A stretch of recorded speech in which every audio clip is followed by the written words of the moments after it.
so good to have. Layers to your offense, layers to your defense. Very flexible character.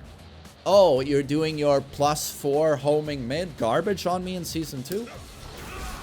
Hooba!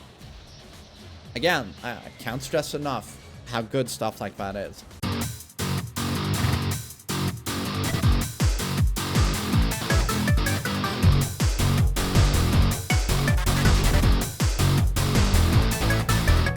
What's up, guys? TheMainManSWE here, hoping you're all doing awesome as always. So I'm gonna talk a bit about the new patch 201. It's a step in the right direction, and that's all we needed, to be honest. We need more steps in the right direction, so I'm hoping June 3rd is another good one. In this video, I just want to talk a little bit about the state of the Mishimas. The more I thought about these nerfs, I'm a little bit puzzled by some of them. Jin has been hit hard in general with Season 2 and the patches. I think he's in a good place. He's much more interesting than he was in Season 1. Much less brain dead. It resembles more Tekken 7 Jin. It's not Tekken 7 Jin, but it resembles that more. Reina got some damage nerfs yesterday, but she's still very strong. What puzzled me a little bit were the nerfs to Devil Jin Heihachi. Kazuya, I'm just gonna restate yet again that this move was never all that. It was always overshadowed by this attack. Sorry, I haven't warmed up. This move. So a lot of people were kind of mistaken here, thinking that, oh, Kazuya lost his identity because he had an upward one, a homing upward one that was +3. Like, first off, even if this hits, Kazuya can't really do anything with a +3. Kazuya is not a poking character. Kazuya needs big frames. Like, even +8 is like Kazuya doesn't have time to enforce his mix-up. That's why Kazuya looks for openings like this, like +16, and now there's nothing you can do. You have to take my big boy mix-up, which is 20 frames. So, always upward one, I was like, why would I ever use this move? And most, you know, high-level Kazuya players would agree with me eventually, but this move was just not that good. Always overshadowed by while standing free, which knocks down into Vortex. Which is exactly what Kazuya wants, you know. An upward one, -7 on block, while standing free, -5 with some pushback, and especially at the wall, greatly overshadowed, obviously. And then the problem with upward one free was that this being homing, nice, high damage wall splat at the wall. The big problem with this though was that, again, more minus than while standing free, but also if it's blocked, you give up a lot of heat. So anytime you had this blocked, you gave up a lot of heat and you were right in your opponent's face at -7. Now it's -9, but it used to be -7. This is just not good.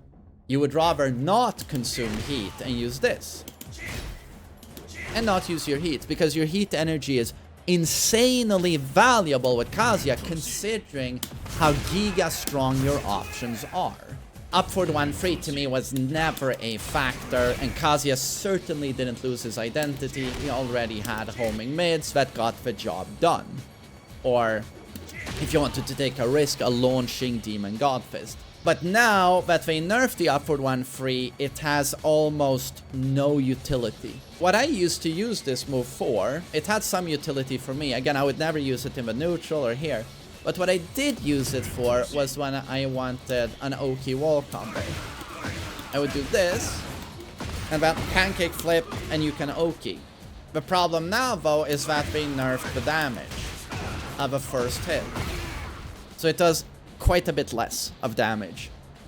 So now you're like, is it even worth doing? Because, sure, it's not as good Oki, but if you just do a classic wall combo, you get more damage. You get less Oki, of course, but the Oki is still not terrible. More damage, and you also, I gain heat back. It doesn't cost heat, I gain heat back. Kazuya is pretty much the same character. Like, upward one was not a factor. I've heard some people say, like, oh, Kazuya is so nerfed now, and I'm like, he's the exact same character. His best Oki wall combo does less damage, but that's it. But I still have to say that I don't believe in Kazuya in Season 2. I think it's very hard to play this season without poking and without defensive options, like layers to your defense. You'll make this character work if you're like an 11 out of 10 player. If you're Keisuke, if you're Duelist, you're gonna make it work. But for most of you guys playing Kazuya, you should have a pretty terrible win-loss ratio in Tekken 8. And that's just a fact. Oppressive is the game, and Kazuya has a low degree of control over the flow of a match. And I see this reflected in my own win-loss ratio. I see this reflected in him having the worst win-loss ratio online. He has the worst win-loss ratio on high MMR. He was the last character to reach God of Destruction, and Keisuke got dumpstered in group stages in EVO Japan. Kazuya is a solid character. He's A+. It's just that to be A+ with him, you have to be a God mode player, but still would do better with almost any other character. So Devil Jin got his charge up punch sort of destroyed.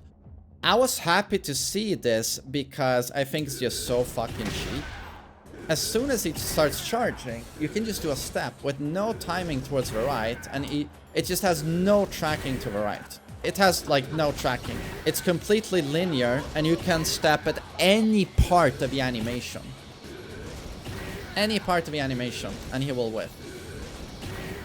But the move still, of course, has insane payoff. Like if it hit, you see the damage of this alone. You see that damage, right? And still, if I block it, he gets 33 damage with the follow-up flash punch. The chip damage plus the flash punch will net him 33 damage. What you're thinking now is like, why was this ever tracking the way it did?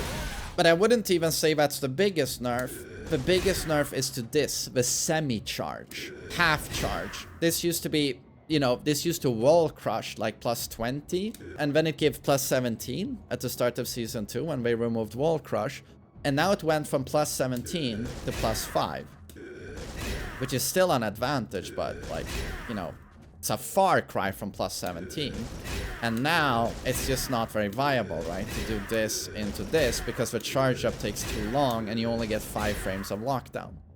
But again, was that ever fun to deal with? Him locking you down like this, and then, oh, here's the house sweep, right? But what they've done is take this ultra cheap move that was S+ tier, and they've made it kind of shit. I'm sure an amazing Devil Jin player can still set this up somehow to make it work, but it is just not anymore a super viable, covers so many situations God button. And the deadliest move, you know, post Oki at the wall, like, such a deadly move. For most Devil Jin players, it's gonna be kind of useless. And one wonders, was it necessary to do both of these changes? Personally, I feel like they could have made this plus 5 and maybe allowed the fully charged version to keep its tracking. Because then he couldn't lock you down, fake you out with plus 17 and then full charge. Devil Jin is the weakest Mishima. He still has a good win-loss ratio online. Like, Kazuya has the worst one, but it's because Kazuya is so difficult. Kazuya is stronger than Devil Jin. It's just that most people will do better on Devil Jin. But also, Devil Jin saw his down for 1-2 nerfed. Like, it's still wall splats, which is nice. This used to knock down in a way that the character did a back roll and then ended up on their stomach. And here he could threaten a manual Morning Crow, like so, and go into mix-up on you. And they felt this was too strong. So I don't know who cried about the situation or thought it was super awful. So now it knocks down just like a back 1-2, which means you get a wall splat, but you get very limited Oki because it throws them so far away. But if I just do Morning Crow 1, it's just a whiff. So again, a nerf where I don't know if it was justified. I mean, because Devil Jin takes a huge risk doing down forward 1-2. Shouldn't he get Oki after that? Because, like, if this is blocked, like the down forward 1, they just duck. the 2 option, and Double Jin is launch punished. He has a mix-up here, you know, in down for 1-4, but this is not a natural string. If I hit my down for 1, they will block the 4, and here I'm -13, which yet again can mean a pretty big punish. Double Jin gets hit pretty hard this patch. Don't know if it's completely justified, to be honest. Just some thoughts I had on it. This was one of the reasons he was quite cancerous to play against. Arguably the cheapest move in the game, but you know, there's so many cheesy moves in this game, but that one is pretty high. I would say top 5. He will remain a pretty tricky character to play against with his back freeze, his evasion, parry, Morning Crow stuff. I still feel it's kind of insufferable having to deal with this mix-up over and over. Used to be a heat smash, now he just loops this mix-up in heat. If you guys are looking to play a Mishima and win, most of you are intermediate players, Double Jin is a really good pick. Just through Samsara, through back free, perfect throw game, lock people down, He's a great pick. It's just that you're not gonna see him at, you know, Evo. Now I wanna talk about my main, who is not Kazuya right now. It is Heihachi. Heihachi, in my opinion, is the 3rd strongest Mishima. I'm gonna put him above Kazuya. Mostly it's due to Heihachi being able to compete in Tekken 8 by controlling match flow. He does not have a neutral Kazuya has due to not having Devil Fist or anything even close to that. He has the electric, that's it. And if you really pay attention to how your opponent likes to move, back 4 can be an asset with its tracking to legacy anti-Mishima stepping, which is to the left. And he can tag you if you step right with forward 3. But it's a very, very sophisticated neutral. So what Heihachi more so is looking for is to play this carefully, mid-range, and then go into range 0, and now you can play Heihachi. And Heihachi is online, and he does his thing. But when he is here, he has very good tools to check the opponent. Very important, check opponent. He has layers to his defense, in that he can play conventional defense, which is movement into whiff punish. He can block punish extremely well in this game. You have no idea how valuable it is in Season 2 of Tekken 8 to have a parry like Heihachi's that has 1,000,000 active frames. 1,000,000 active frames. I can't stress enough how valuable this tool is in Season 2 of Tekken 8. And then we have a Sabaki, safe punch parry. I can wall splat. And we have one of my favorite moves while standing 2. Safe unblock at -8. Very evasive. And on counter hit, can do something like this. And again, tools like this is so good to have. Layers to your offense, layers to your defense. Very flexible character. Oh, you're doing your +4 homing mid garbage on me in Season 2? Hooba! Again, I can't stress enough how good stuff like that is. Or, you know, Kazuya has a terrible power crush. This is a huge reach mid wall splat power crush. I'm sure you've noticed how much pro players power crush these days because of overwhelming offense. This is so good to have. And -13 on block is not that bad. It's a little bit slow though. I'm gonna talk a little bit now about what happened to him in Season 2. I don't see Heihachi's use the running headbutt, and this is because it loses to just about everything. I've started using it because if you're very careful about how you place it, you could get some nice stuff out of it. A Raijin stance mix-up, basically. The reason no one used this move is because Heihachi is super minus here. So if I duck this, that's a punish. That's a punish. That's a punish. You see a minus here. He's like -1,000,000. And also, it has no tracking to either side. This is why no one used this attack. It loses to everything. Basically everything. And also, I can float him. If someone just does a jab, which is, you know, a universal check move, Heihachi is mid-air. He's airborne. So now what they did is, instead of +8, you get +6, and now this move is literally useless. It went from super niche, most people don't even bother with it, and now there's no use for it whatsoever. So why is that?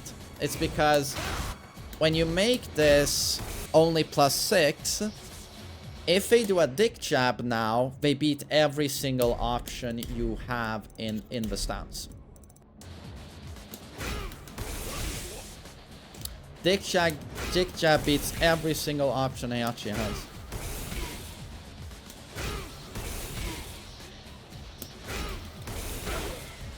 So, a move that was already deemed crap by most of the Heihachi community is now literally, it has no use whatsoever. Back 4 was nerfed in damage. Okay, we'll take it. You do feel it, but you know, it's a few points of damage. But when you really feel is when you are ultimate Heihachi, and they've nerfed the damage of this sequence quite a few times. But now the follow-up demon uppercut went from 30 damage to 22 damage, which makes this sequence do much less damage. Ultimate Heihachi is still very, very strong, but holy shit do you feel those nerfs. One thing you can do though is Ura Demon Breath into another Ura Demon Breath for 55 damage. Note that this is a little bit tricky though.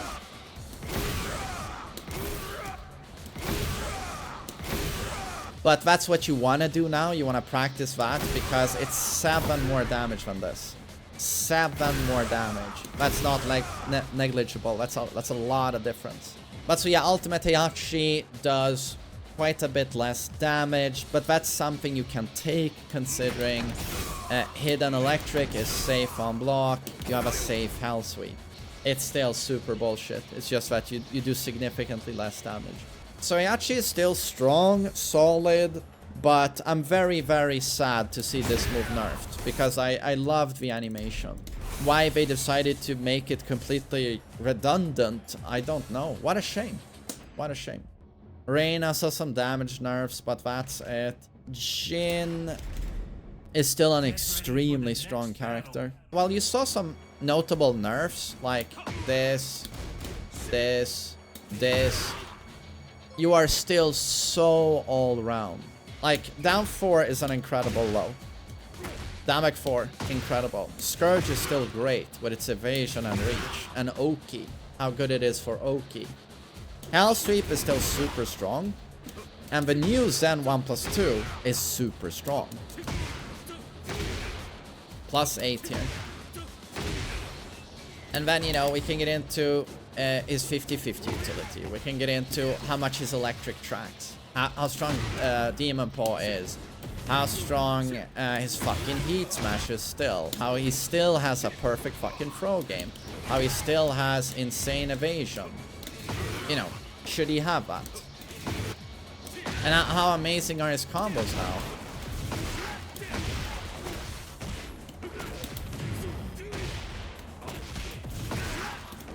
Like, dude can do literally anything.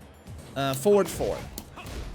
Like, I shouldn't have to do this, but I'm just trying to explain that Jin is still extremely good.